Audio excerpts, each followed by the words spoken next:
So thank you everyone for coming. I guess we'll start our workshop. Yep. I'd like to introduce Maggie, who is today. Okay. Hi. Okay. Hi, everyone. Welcome to, I think this is like the last thing in Biophysics Day. So I, I'm Maggie. I'm a fourth year student here at U of T. I'm studying engineering physics, a little bit of ecology. But today I thought I would give a presentation on sort of diffusion-driven pattern formation, sort of a topic that's somewhat in fluid dynamics, somewhat in biology, and I think it sort of fits into the niche well for today. I have a pretty small crowd. I don't know if you all want to, like, you all know each other or you want to introduce yourselves so we get an idea of the audience.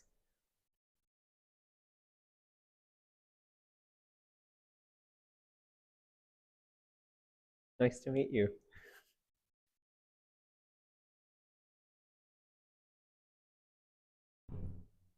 Okay.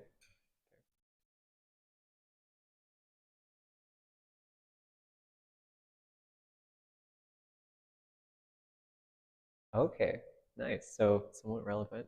Um, I guess like, what made you all want to come to this talk?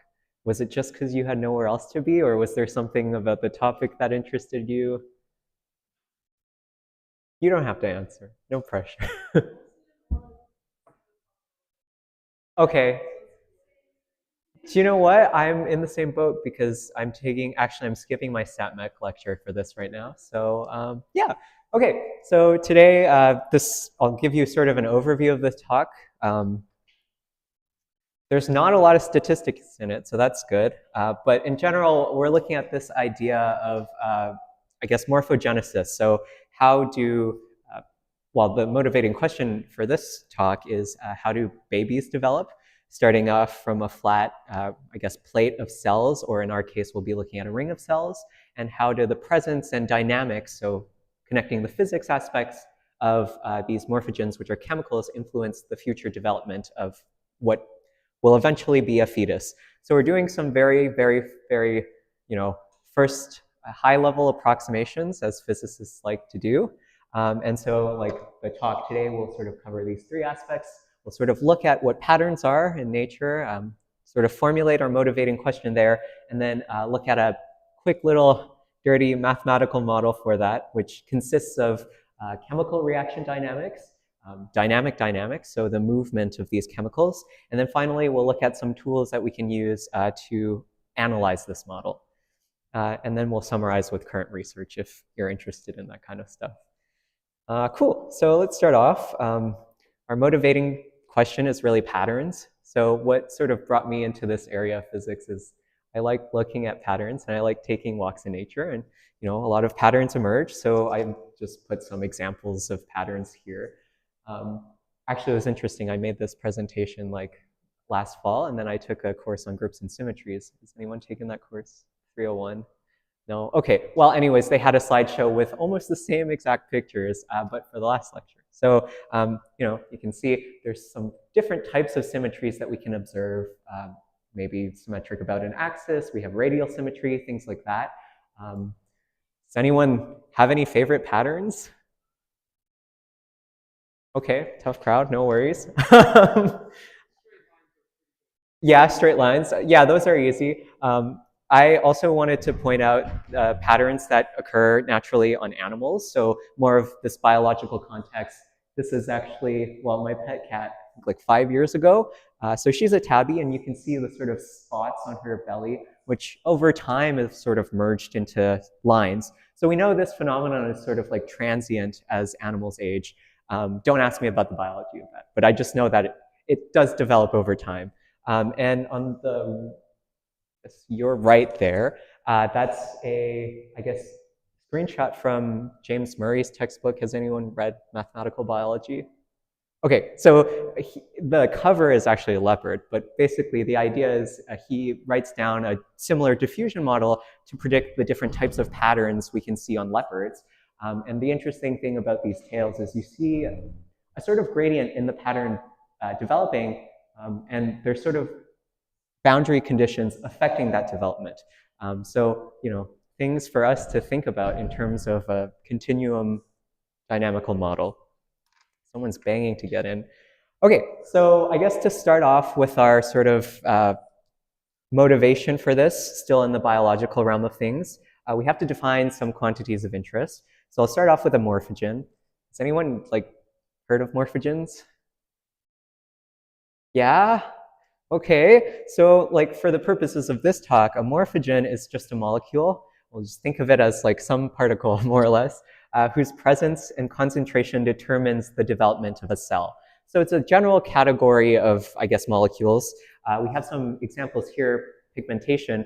So I think TACPEP is the name of the specific pigment that creates those spots in tabbies. But there's also something called the sonic hedgehog gene. Has anyone heard of that? Yeah, okay, classic. And so that one is responsible for embryonic development. And so sort of along the lines of embryonic development, we want to talk about, very early stages, how do the presence of these morphogens and motion of these morphogens influence the pattern formation that eventually leads to babies. Okay, so the next sort of big topic is gastrulation.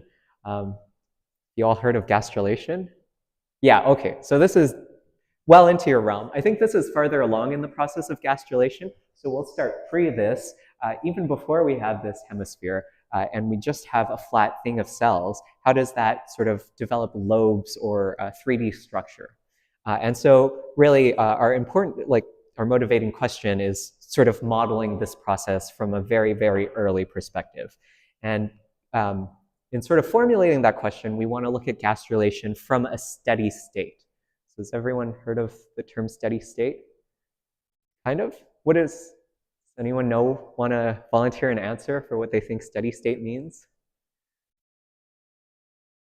Yeah? Yeah, could be. We'll talk more about it when we get into the analysis of our system. But generally, you're thinking things are in a state where they're not changing. How do we spontaneously form into, a pattern? Okay, cool. Because in the background, I should preface, I'm assuming that there's an even concentration of morphogens inside the womb. I have been corrected that sometimes I heard fruit flies deposit morphogens into the head of the babies. And then that's how they get their asymmetry. Anyways, for humans, so far, no one has at least shown that that is true. So let's just assume that we're in a steady state system where the background concentration of morphogens is constant across space. Okay. Cool. So does that sort of summarize so far for you what the purpose of this workshop is? We're interested in gastrulation, and part of that is connecting to pattern formation, because there's a natural connection between pattern formation and these sort of diffusion models. We're going to look at it through that sort of physical framework. Okay, so now let's write down a mathematical model for this. Instead of starting off with a complicated shape, let's just consider 3 cells. So each of these can be, you can imagine them as actual cells. So the middle one might be the one of interest. I'll denote it with the index I. And there are 2 separate cells to the left and right of it. We have 2 types of morphogens. Green is good. So if green's there, it'll produce more green through interacting with itself. And if it interacts with red, it'll produce more red. But red is bad. So if red touches green, then it annihilates green. But if red touches itself, it gives more red. So you can think of it as red is green's enemy, but green is really helpful and is red's friend. Kind of. So in sort of more biological terms, you can think of green as an activator. So its presence activates these sort of developments. And then red is an inhibitor, which inhibits the further development of that cell. So we have 2 rates of interest when we're looking at this sort of dynamical setup. One rate is the movement of these 2 morphogens into and out of the cell. So that's, probably used to the idea of if I move into this place, there'll be more of me. And then there's another rate up there, gamma, uppercase gamma, which is the rate of reaction. So that's associated with the chemical reaction between these 2 morphogens. Any questions so far about this model? Pretty simple so far. We're all following along? Okay, cool. So that's the geometry of our model. So I'm going to split this problem into 2 separate questions. One is the chemical reaction, and one is that sort of movement dynamic. Okay, so let's first talk about reactions in the central cell. So has anyone heard of the law of mass action? Yeah? Kind of? No? Okay, so the law of mass action just basically states that chemical reactions proceed at rates proportional to their concentrations. So maybe I'll write this on the board. We've seen this before, right? This rate derivative. Okay, I don't want to assume anything, you know, you could be like high schoolers sneaking in. Okay, this talk was originally developed for high school students. I just want to preface. Okay, so when I write something like this, I'm saying that the change in concentration over time, this is the time derivative, is proportional or related to the total concentration of this chemical at that time. Right. So its presence is giving more of it through this reaction process.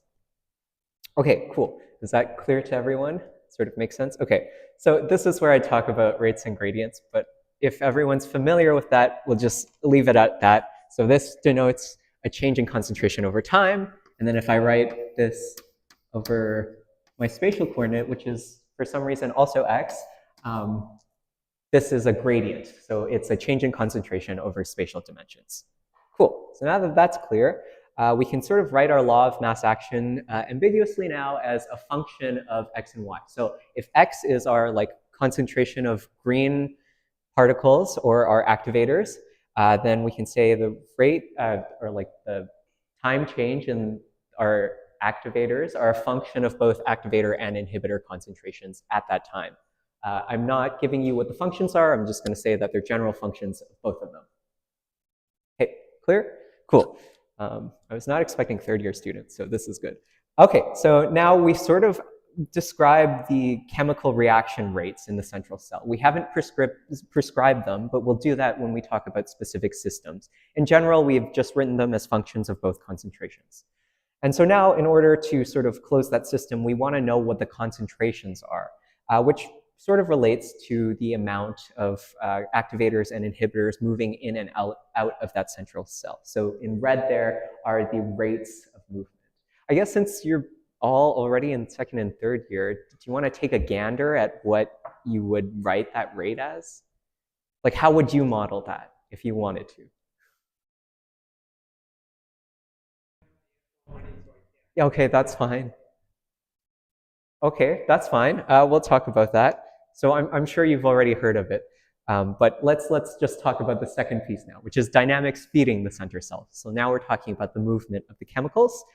And so the first thing I want to talk about is Fick's first law. I'm sure you're all familiar with Fick's first law, but in general, when I write this down, I'm saying that the flux, which is, you can think of, let's erase this here. So if I have a surface here and I have a concentration of chemicals flowing through the surface, the flux is the amount flowing through this area per unit time. And then it's related to essentially the negative of the gradient of the chemical over space. So you can think of it as, particles are moving from areas of high concentration to areas of low concentration. Makes sense? Cool. So again, this is related to a gradient of the chemical concentration. So now we've related the essentially the time change of the chemical concentration to how much is currently in that cell and the difference in concentration from the left cell to the center cell and the right cell to the center cell. This sort of makes sense? Like if I have more of my activator in the left cell than the middle cell, then they'll naturally diffuse across that boundary and increase it in the middle cell. And then further reactions will happen in the center cell and then give us these two relations. Cool? Okay, it's still a little bit abstract right now, so sure everyone's following along. Okay, but this is just a toy model with 3 cells. That's not very interesting because, babies have more than 3 cells, ideally. So let's sort of generalize this. We can write this in a symmetric ring of n cells. So this is something closer to that blastula, which is our original baby plate.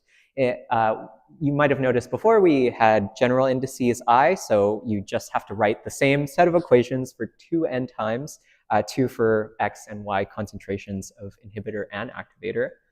Okay, but again, because we are physicists and we don't like statistics, what if instead of doing it for a symmetric ring of n cells, oh wait, sorry, okay, well, I'm teasing the next step, but the idea is I want to take this to a continuum limit and see how that works out. So the next thing we can do to extend this spatial model is to write this down for, n go to infinity, which is a continuous ring. Okay, so to do that, I'll introduce now Fick's second law. Has everyone heard of this? Boo if you haven't. Okay, never mind, that's fine.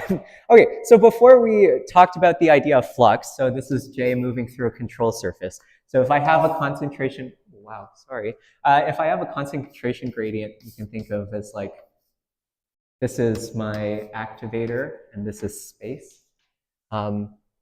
Naturally, I'll have more chemicals flowing into the area. Yeah, that's good. Thank you. I'll have more chemicals flowing into this area. But if instead I have a gradient in the flux, you can imagine as more chemicals are moving towards this direction, that'll change the background gradient, right? So I think a natural way to paint this is if you have like something like a funnel, and I have some flux going in here, which I can denote with J1, and some flux coming out here, J2. J1 is clearly more than J2 because this surface is larger than this surface.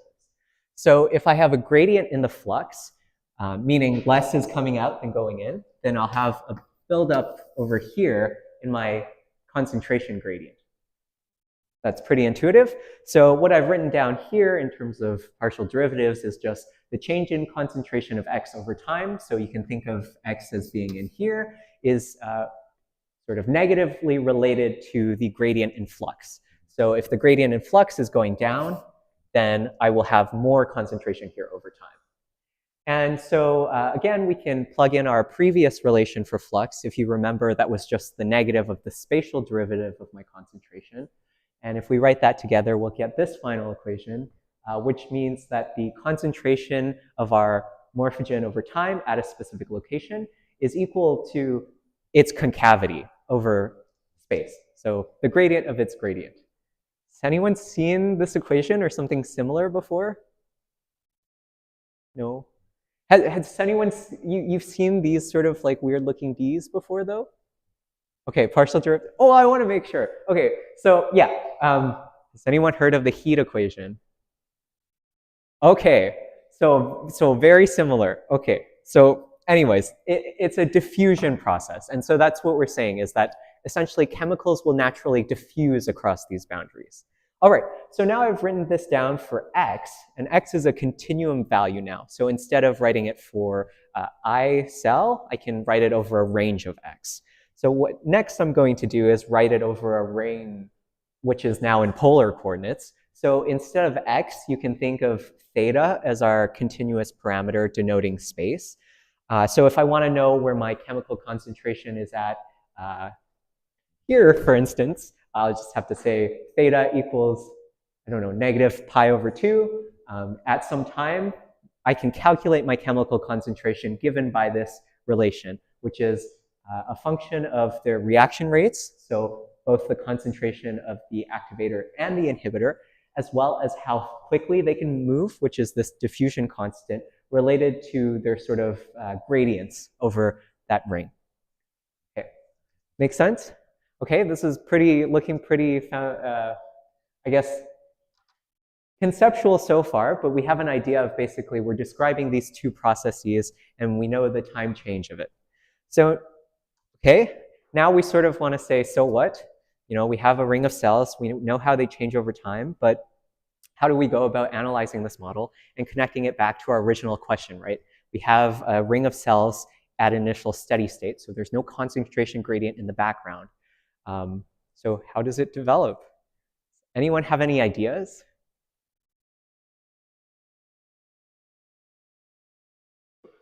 Yeah, cool patterns like I showed you all at the beginning, right? So let's go back to look at some tools of analyses that we can use to look at our model. Okay, so we talked about steady states, sort of. So I'll just give you a definition of a steady state, which I'm sure you've probably seen before in like first or second year physics, which a steady state means that nothing is changing over time. So here's a classical picture of that. If I have a ball sitting at the apex of a hill in a gravitational field, it's at the very tip, it's not going to move over time. Similarly, if I have a ball sitting at the bottom of a bowl, it's also not going to move over time. And so these are both examples of steady states, right? And so we said our system is initially in a steady state. So we can say that nothing is changing over time generally for the system. However, we don't really care about the steady state solution. We really care about the stability of the system, right? Like we said that the background is flat, chemical concentration. But there are like, statistical things that happen, which I'm not into stats, so we don't have to concern ourselves with that. But using the tools of analysis that we do have, we want to know if we change the system a little bit, if there's a fluctuation in background hormones or something like that, how does the system evolve over time? So that's a question of stability. So using our two steady state examples before, I'm asking, is this stable by essentially pushing the ball a little bit by some small epsilon quantity? And you've probably seen this picture before, so you know that at the top of a hill, if I push a ball, it's going to roll down the hill because gravity. But if I push a ball from the bottom of I don't know, like a trough, then it should roll back to its initial position. So stability essentially quantifies how stable a system is to these pushes. So if I push a small epsilon, will it return back to where it originally was? That means that the system is stable. If I push it and it ends up in a completely different state, then that means that the system is unstable. And so we want to know what sort of stabilities our system has. So for example, in the womb or something, there's a little bit of a change in hormones. Maybe the mom like ate a tuna or something. I don't know. And then how will that... Okay, so maybe that's not a good example because like there's probably other things happening. But there's a small fluctuation in the background chemicals. How does that change the development of that initial symmetrical ring of cells? Okay, so in order for us to formulate this in mathematical terms, we'll use something called okay, so epsilon now I'm going to call perturbation. So I'm sort of pushing my system a little bit, right? And so in order to formulate that, we can say that we initially have these steady state concentrations of our chemicals, X naught and Y naught here.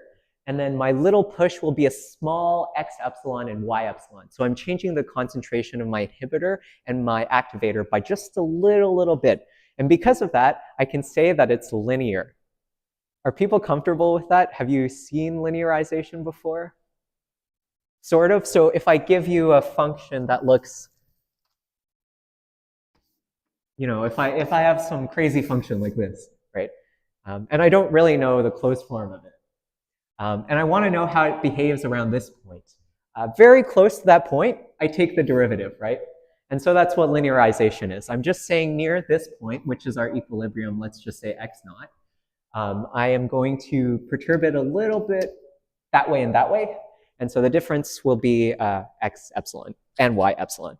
And so the reaction rates can be given by the linearization of that. So if this is F at X naught, or just F at X, then I'm saying that around that I take the derivative and that will be more or less linear. And I'm using some constants A, B, C, and D, which is just the marginal reaction rates. So if I push it a little bit, how does that affect the chemical reaction rate of X and Y?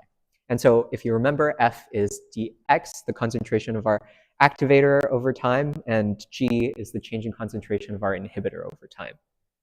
Cool. Everyone good with that? Okay, so the other piece we want to put together, okay, wait. Yeah, so let me just present this before we move on. So before we had that equation, actually maybe I should write it back down. So I'll just write it down for the activator so you remember this. Because the change over time is equal to some F a function of x and y. Use my handwriting. Plus its diffusion in space, so that term. And so now what I've done is I've linearized that.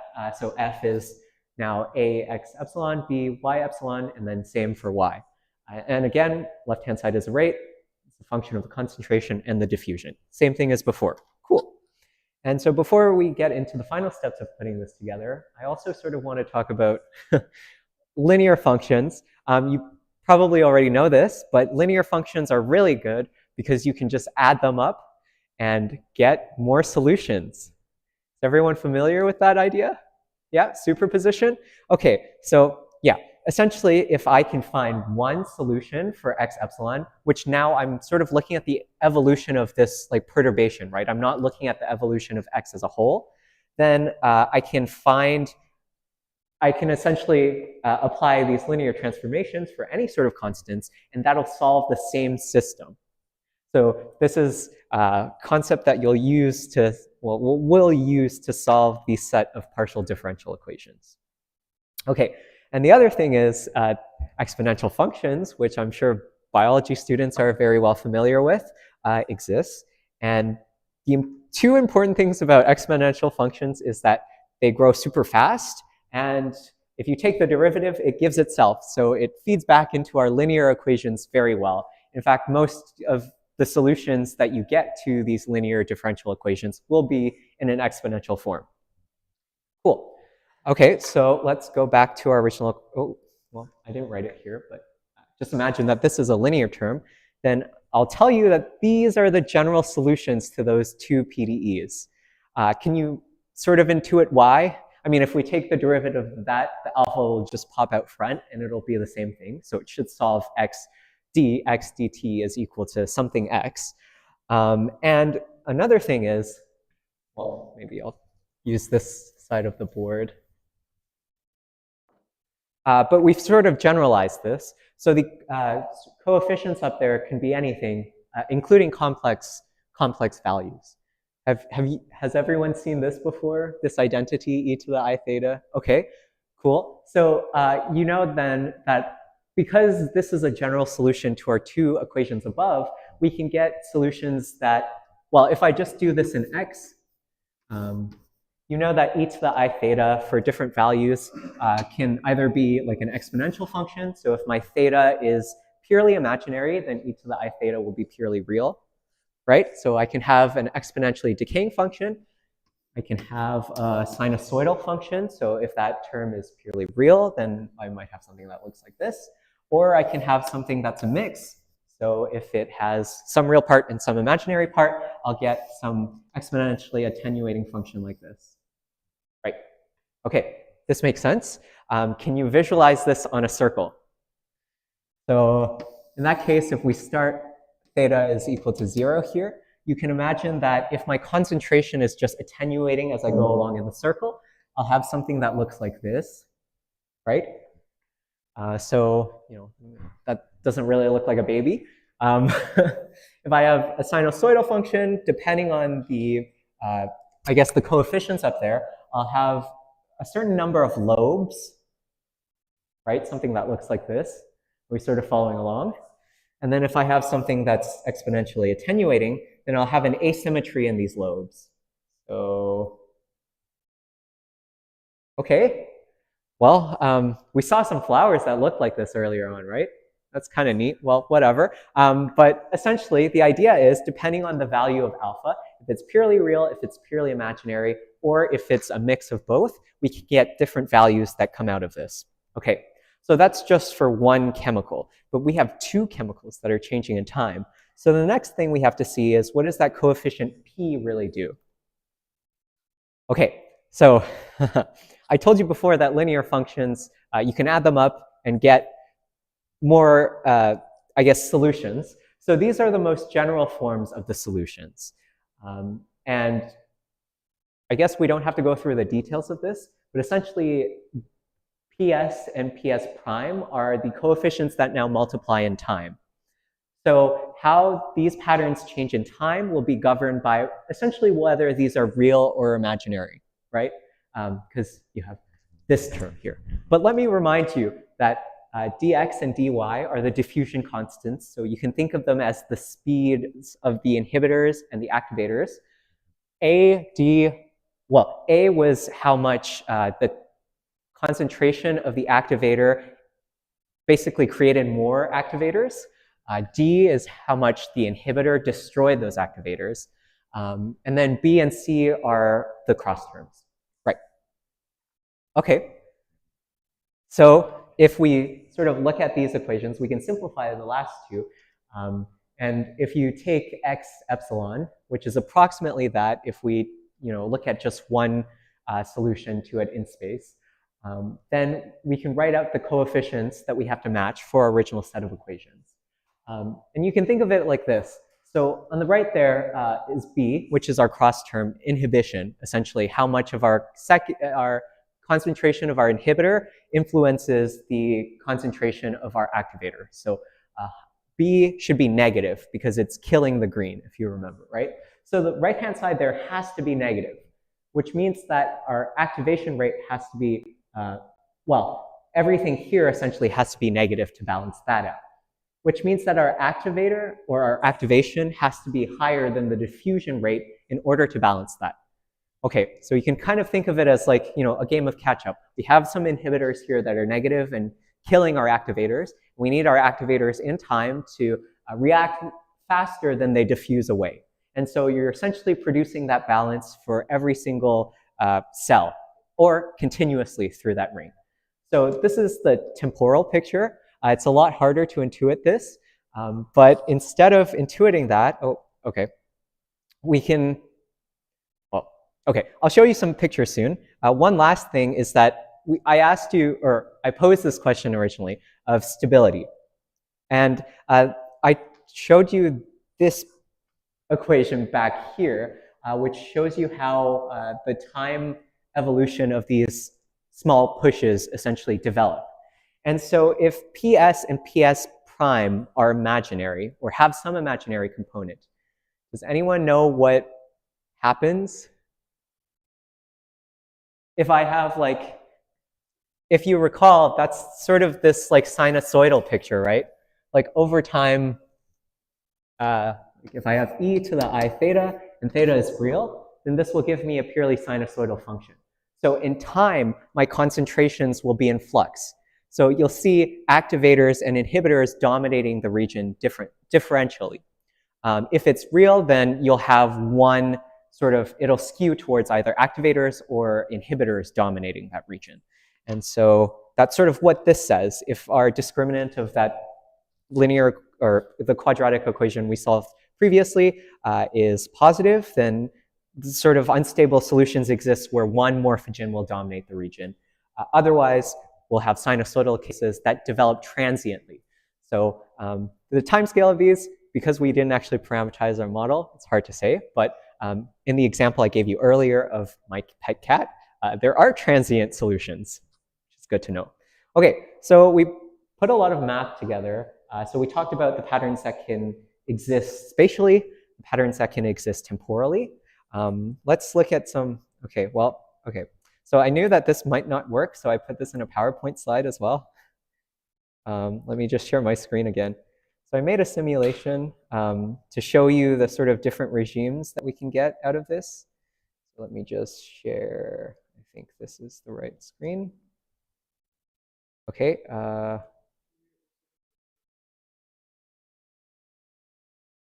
Oh, this? Oh, okay. Ooh. Yeah, I didn't see that here. That's fair.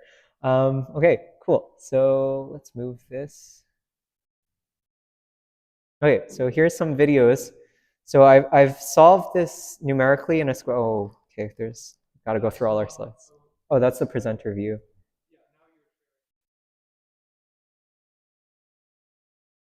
Okay, sorry, I haven't used PowerPoint in a while. This is display settings. Okay. To Zoom, right, okay. Got it. Okay. an eye out on the time.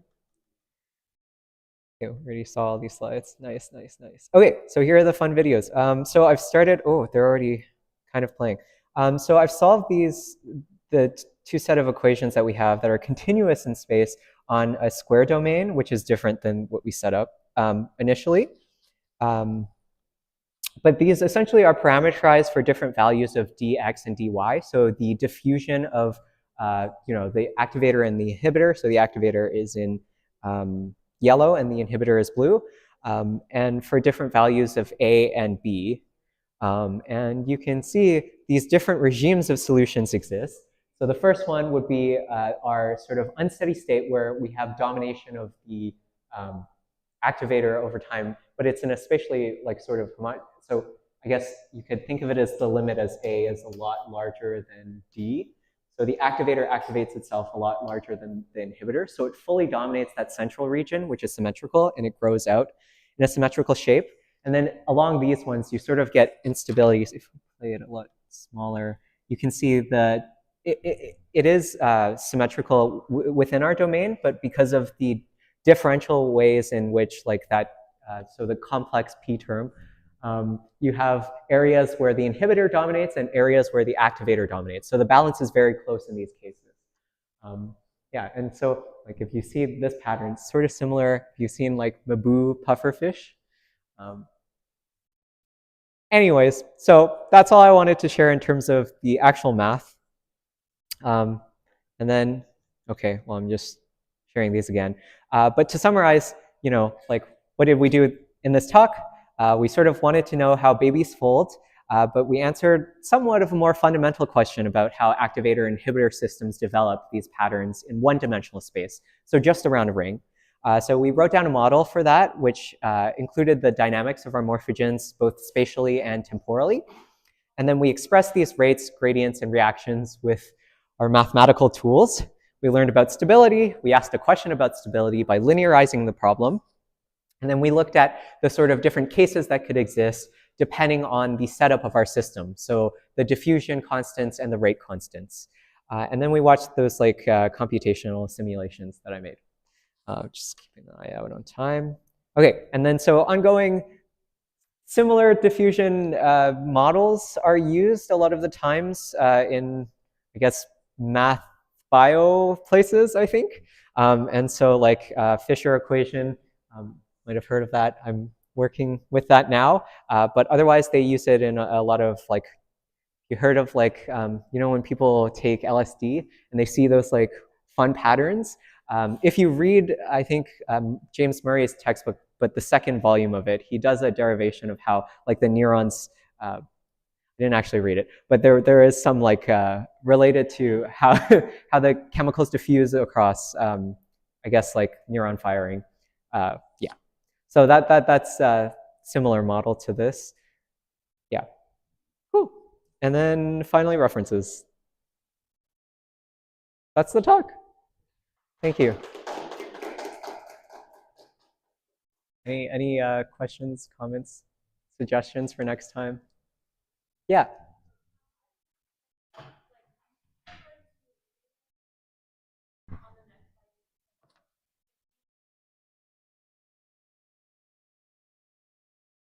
Oh. So what with theta and d? So theta is our like spatial parameter. So you can think of it as a way of indexing the cells. Like, yeah, yeah. So like the idea is we can have things that prefer some regions more than others. So like before I gave you that sort of equation that's like e to the I theta like alpha, or I think it was like e to the I alpha, something like that, right?